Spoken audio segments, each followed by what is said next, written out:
Saudara-saudaraku yang dikasihi oleh Tuhan Yesus, selamat hari Sabat untuk seluruh umat Tuhan di Redlands Indonesian Seventh-day Adventist Fellowship dan para pemirsa yang berada di rumah-rumah, bahkan dimanapun Anda berada dan dapat mendengarkan siaran ini. Puji Tuhan, sebab pada hari Sabat ini Tuhan masih memberikan kita kesempatan untuk berbakti bersama-sama, menyembah Allah dan mendengarkan sabdanya. Saudaraku, khotbah Sabat ini berjudul Kesetiaan Allah dan Manusia, Faithfulness of God and Human Being. Daud mengimbau kita dalam bukunya Mazmur 100 ayat 4 dan 5. Masuklah melalui pintu gerbangnya dengan nyanyian syukur, ke dalam pelatarannya dengan puji-pujian. Bersyukurlah kepadanya dan pujilah namanya, sebab Tuhan itu baik, kasih setianya untuk selama-lamanya, dan kesetiaannya tetap turun-temurun. Saudara-saudaraku, kesetiaan Allah itu kekal, abadi, untuk setiap generasi sampai saat ini. Ada kata-kata sinonim atau yang bersamaan arti dengan faithfulness atau kesetiaan ini, yaitu loyalty. Loyalitas dalam bahasa Indonesia, kata benda abstrak.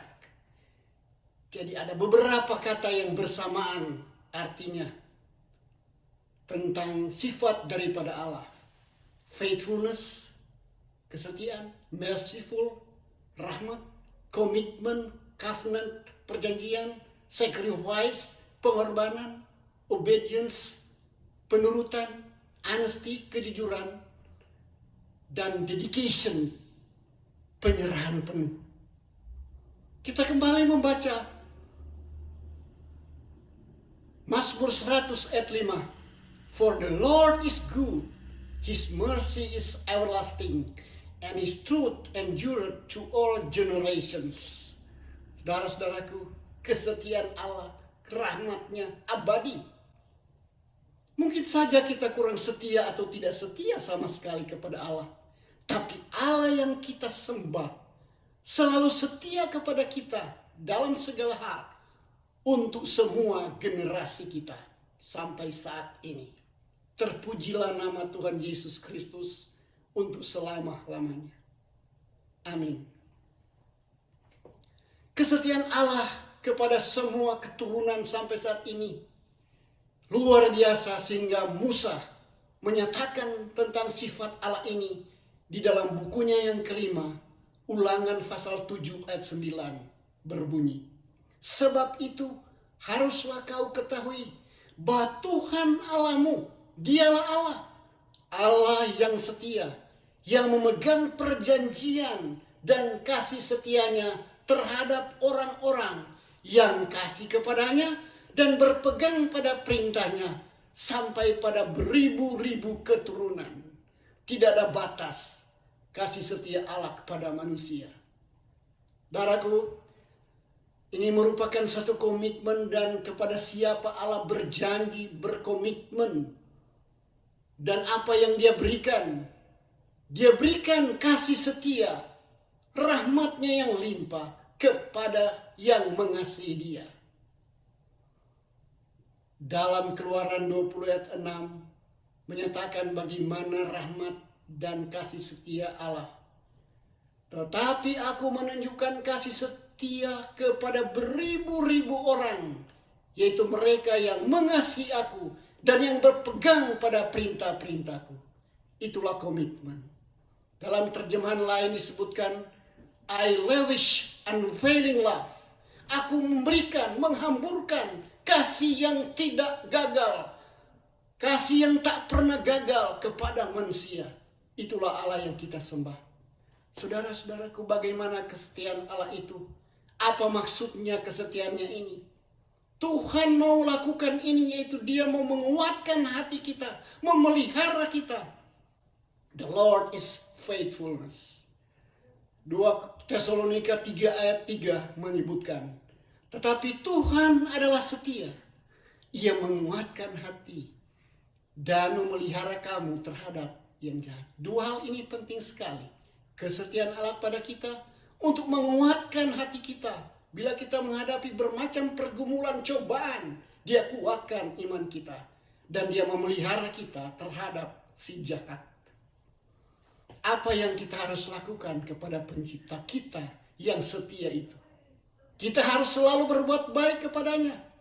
Karena Dia adalah faithful creator.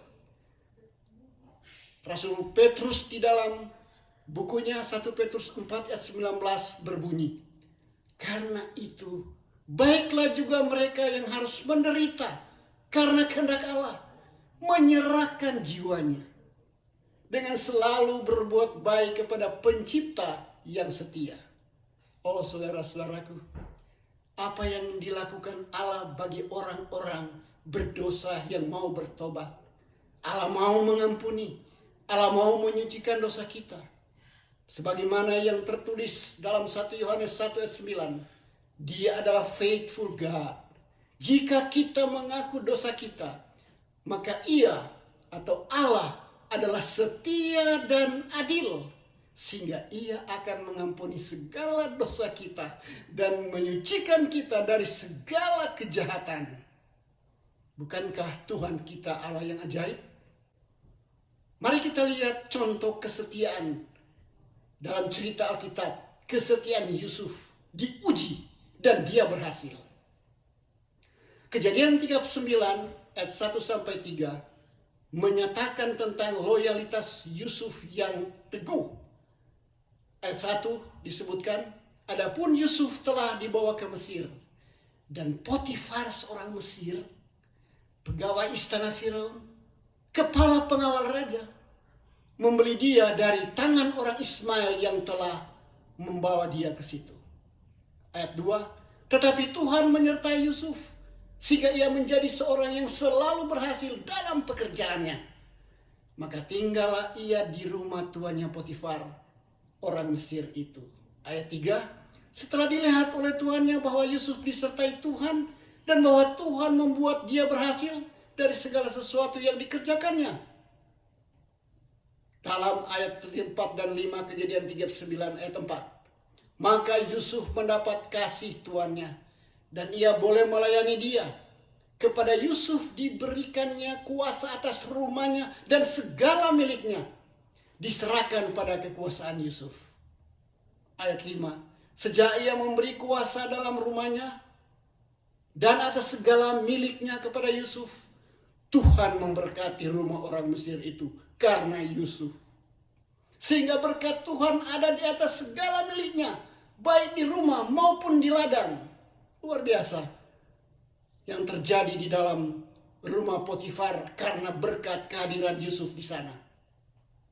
Kejadian 39 ayat 7 dan 8. Namun Yusuf diuji dalam rumah Potifar. Kejadian 39 ayat 7 disebutkan, selang beberapa waktu istri tuannya memandang Yusuf dengan berahi. Lalu katanya, marilah tidur dengan aku. Tetapi Yusuf menolak dan berkata kepada istri tuannya itu, dengan bantuan tuanku,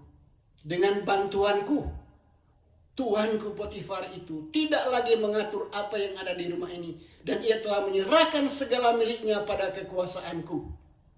Ayat 9 dan 10. Ini yang kita perlu perhatikan. Bahkan di rumah ini ia tidak lebih besar kuasanya daripadaku. Dan tiada yang tidak diserahkannya kepadaku selain daripada engkau, sebab engkau istrinya. Itu katanya kepada istri Potifar.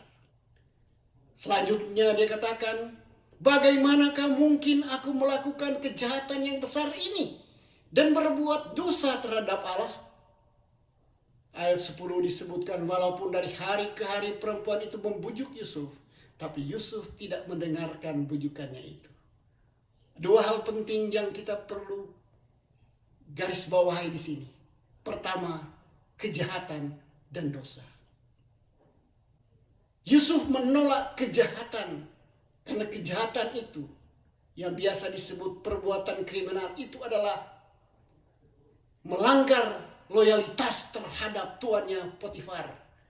Dan dosa artinya pelanggaran hukum, itu adalah melanggar loyalitas terhadap Allahnya dari Yusuf.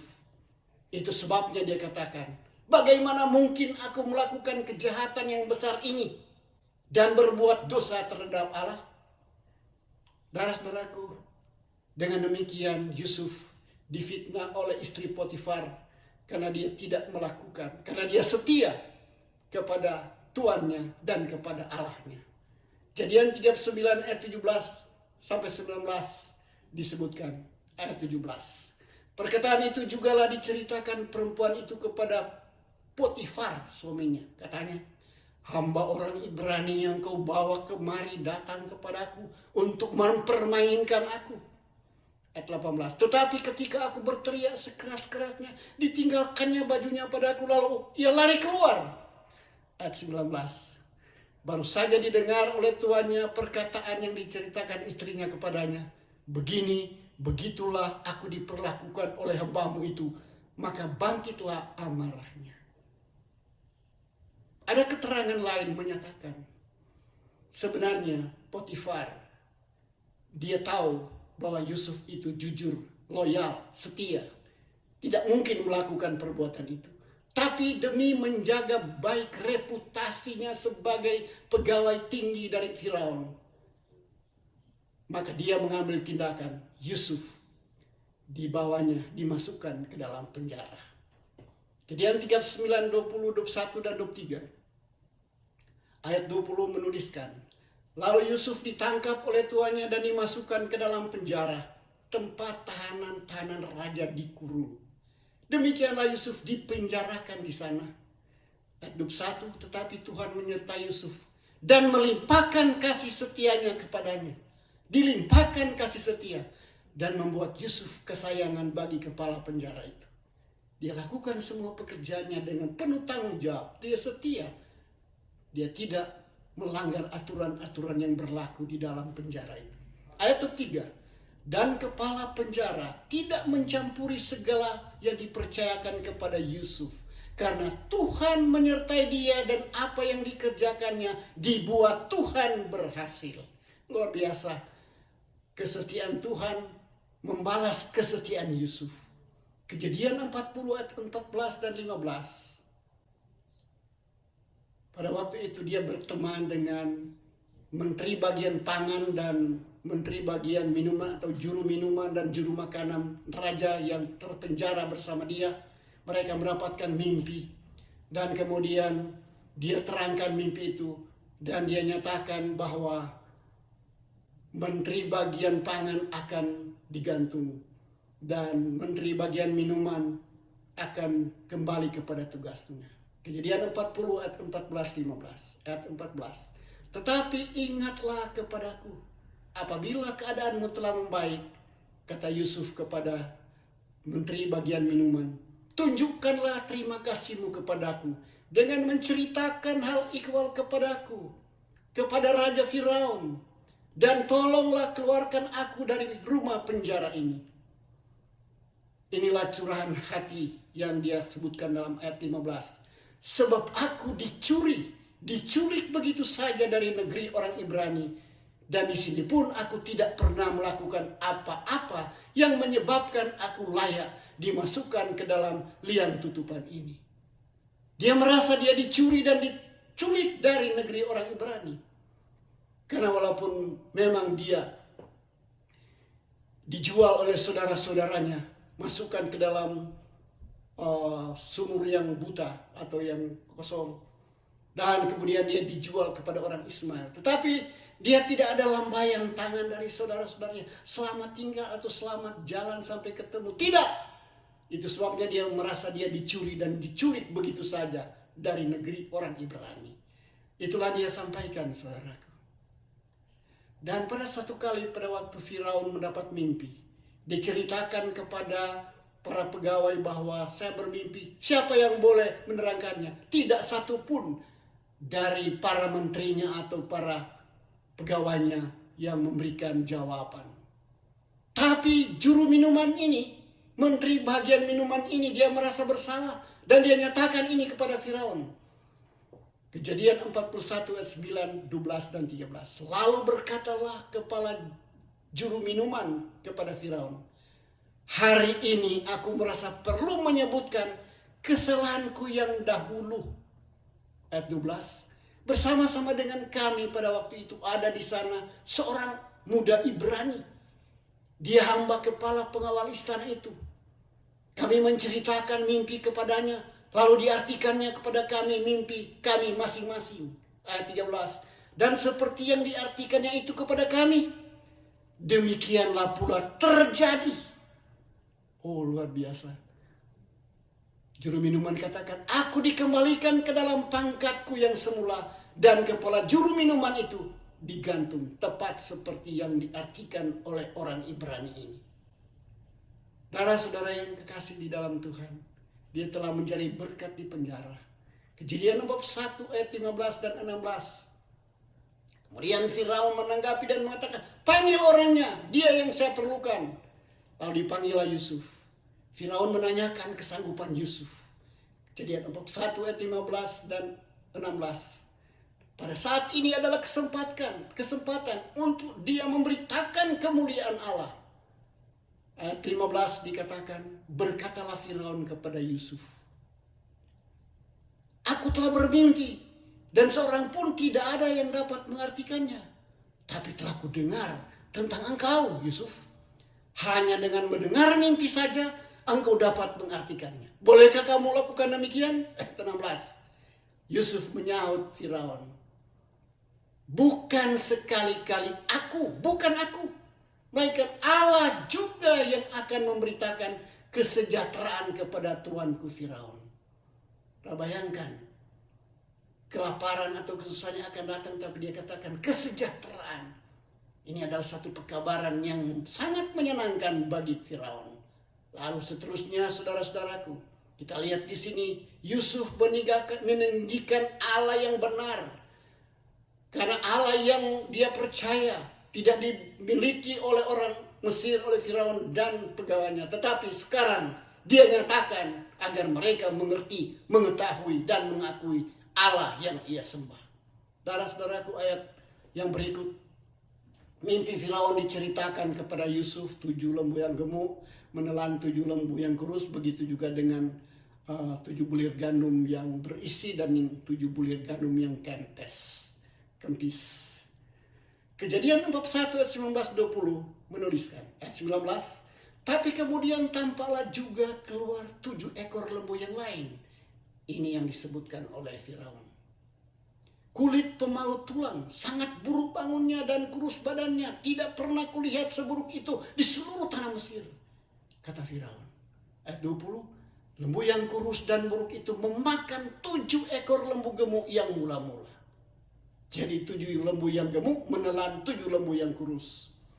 Saudaraku yang kekasih, kemudian Yusuf mengartikan mimpi 7 ekor lembu dan 7 bulir gandum, artinya sama. Kejadian bab 1 ayat 25 dan 26 disebutkan ayat 25. Lalu kata Yusuf kepada Firaun, kedua mimpi tuanku Firaun sama. Allah telah memberitahukan kepada tuanku apa yang hendak dilakukannya. Ayat 26. Ketujuh ekor lembu yang baik itu ialah 7 tahun. Dan 7 bulir gandum yang baik itu ialah 7 tahun juga. Kedua mimpi itu sama. Dan apa selanjutnya? Kejadian bab 1 ayat 28 sampai 30. Akan terjadi kelimpahan dan kelaparan. 7 tahun kelimpahan diikuti 7 tahun kelaparan. Itulah yang diartikan dalam Kejadian bab 1 ayat 28. Inilah maksud perkataanku ketika aku berkata kepada tuanku Firaun, Allah telah memperlihatkan kepada tuanku Firaun apa yang hendak dilakukan Allah. Ayat 29, ketahuilah tuanku, akan datang 7 tahun kelimpahan di seluruh tanah Mesir. Kemudian akan timbul 7 tahun kelaparan, maka akan dilupakan segala kelimpahan itu di tanah Mesir, karena kelaparan itu mengurus keringkan negeri ini. Selanjutnya, saudara-saudaraku, Yusuf mengusulkan kepada Firaun dalam tuntunan roh Allah. Dia mengusulkan untuk melakukan sesuatu. Memilih pengawas dan memungut 1/5 hasil selama 7 tahun kelimpahan. Kita akan dapati ada 3 usul cerdas dari Yusuf. Cari orang yang berakal budi bijaksana. Tempatkan pengawas-pengawas atau penilik atau pengawas. Dan pungut 1/5 dari hasil tanah Mesir selama 7 tahun kelimpahan. Kejadian bab 1 ayat 33-34. Oleh sebab itu baiklah Tuanku Firaun mencari seorang yang berakal budi dan bijaksana dan mengangkat menjadi kuasa atas tanah Mesir. 34. Baiklah juga Tuanku Firaun berbuat begini, yakni menempatkan penilik-penilik atau pengawas-pengawas atas negeri ini, dan dalam 7 tahun kelimpahan itu memungut 1/5 dari hasil tanah Mesir. Selanjutnya ayat 35-36 Kejadian bab 1. Mereka harus mengumpulkan segala bahan makanan dalam tahun-tahun yang baik akan datang ini. Dan di bawah kuasa Tuanku Firaun menimbun gandum di kota-kota sebagai bahan makanan serta menyimpannya. Ayat 36.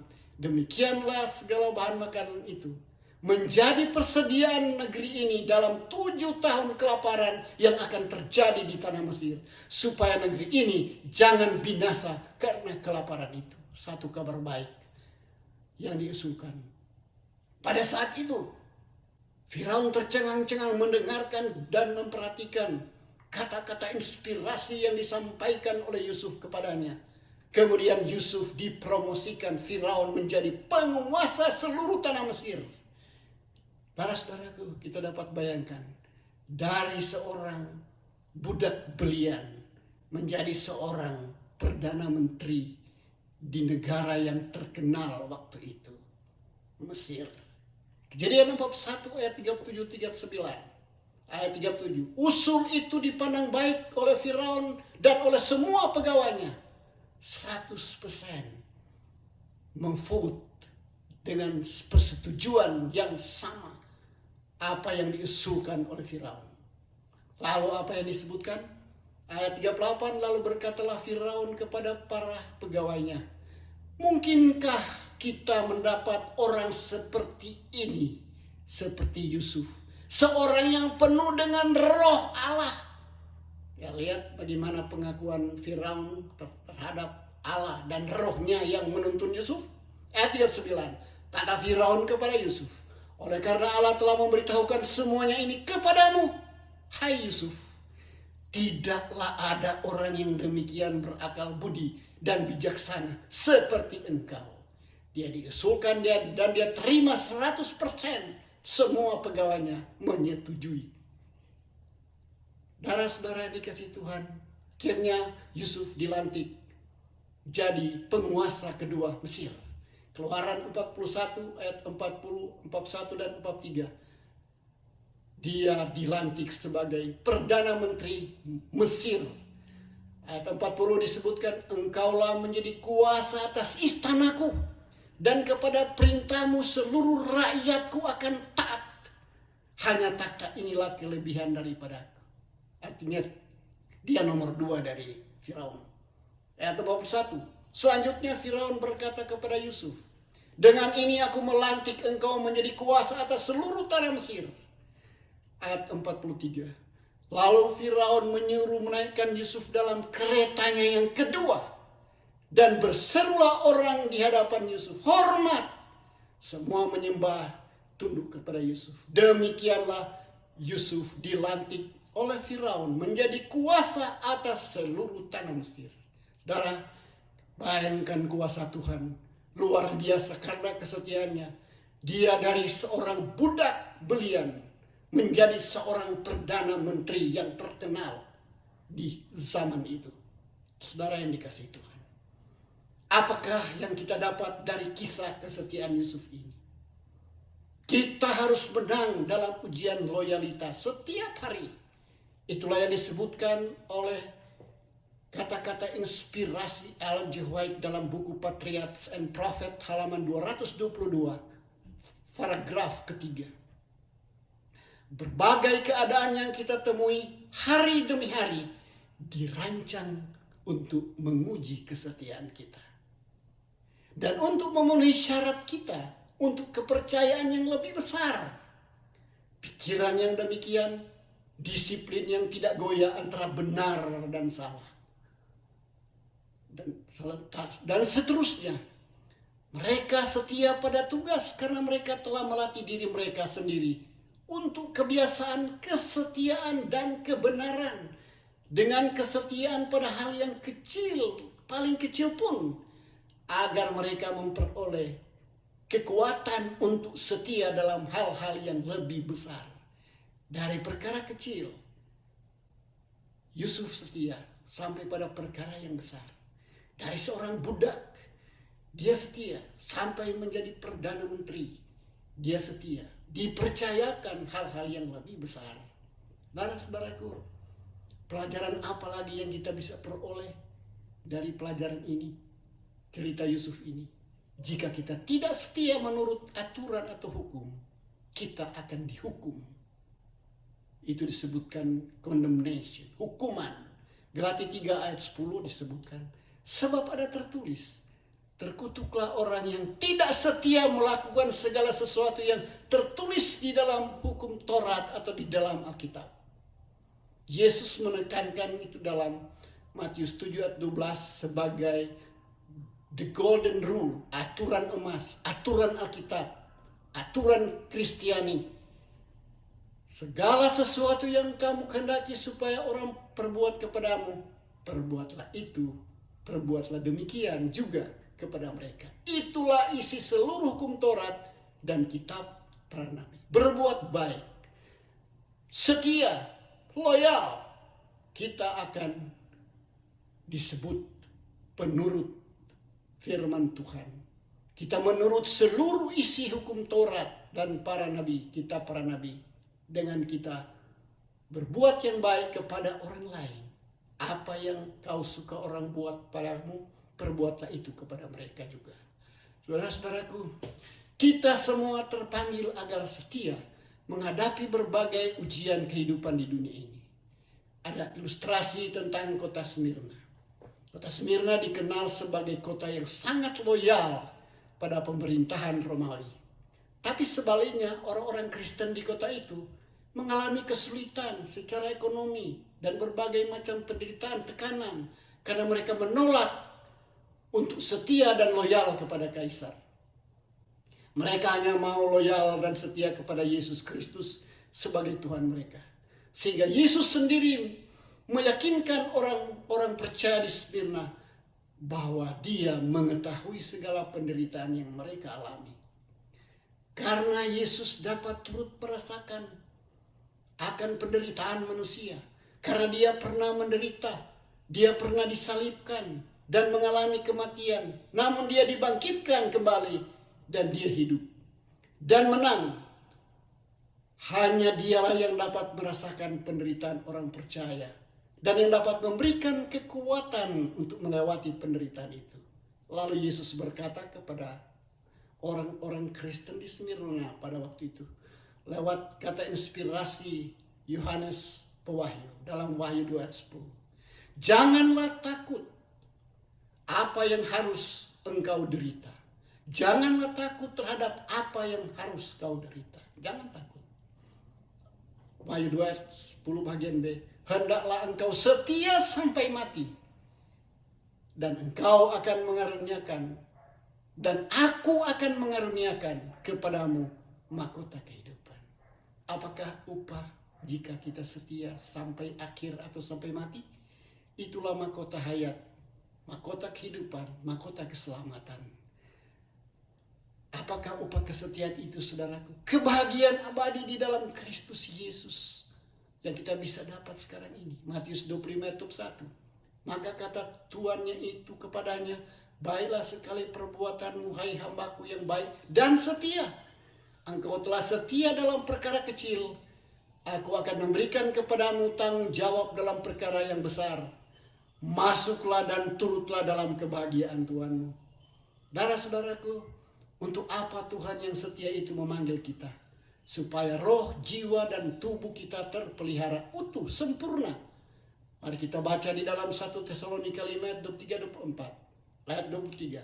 Semoga Allah damai sejahtera menguduskan kamu seluruhnya, dan semoga roh, jiwa, tubuh terpelihara sempurna dengan tak bercacat pada kedatangan Tuhan Yesus, Juru Selamat kita. Ayat 24. Ia yang memanggil kamu adalah setia. Ia juga akan menggenapinya. Dia akan genapi seluruh janji kesetiaannya pada kita.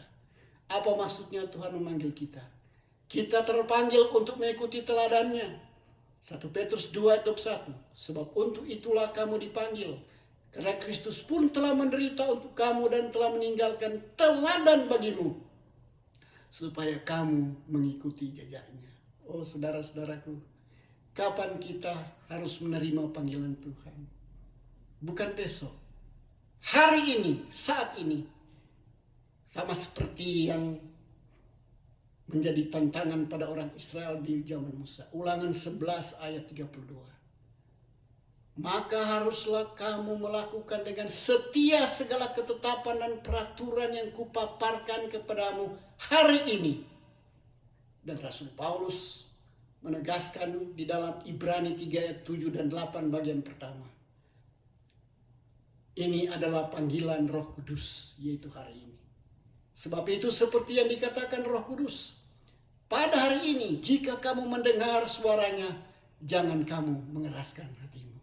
Saudara-saudaraku, mengapa kita harus setia mengiringi Tuhan? Sebab kesetiaannya pada kita tiap-tiap hari dan seterusnya tak berkesudahan. Ada doa pujian agung Yeremia di tengah-tengah penderitaan. Dalam Ratapan 3 ayat 22 dan 23. Tak berkesudahan kasih setia Tuhan. Tak habis-habisnya rahmatnya. Selalu baru setiap pagi. Besar kesetiaan. Saudara-saudaraku, dalam lagu Sion nomor 89, lagu Sion edisi lengkap, disebutkan besarlah ya Tuhan kasih setiamu. Juga itu terdapat di dalam Seventh Day Adventist hymnal nomor 100. Great is thy faithfulness. Saudaraku, lagu ini telah digubah oleh William Runyan 85 tahun yang lalu. Setelah syairnya dibuat oleh Thomas Chisholm tahun 23. Dan itu lagu terkenal sangat memberikan kekuatan iman dan pujaan serta doa kepada Allah oleh orang Kristen dari berbagai zaman sampai saat ini. Great is thy faithfulness. Itu sebabnya saudaraku, Lamentation 3 ayat 22-23. It is of the Lord mercies that we are not consumed, because his compassions fail not. They are new every morning. Great is thy faithfulness. Saudara-saudaraku, mari kita tunduk kepala dan meminta Roh Suci.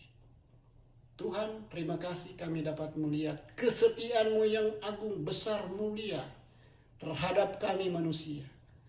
Dan kami perlu berjanji bersama Tuhan untuk tetap setia mengiringi Tuhan di tengah-tengah penderitaan.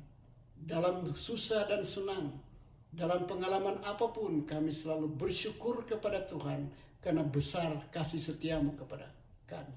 Agung dan mulia Engkau di tengah-tengah dunia ini. Terima kasih ya Tuhan atas berkat-Mu dan damai sejahtera yang daripadamu. Dan biarlah kami setia sampai kesudahan, kami menerima upah hidup kekal yang Engkau janji. Di dalam nama Yesus Juru Selamat kami. Amin.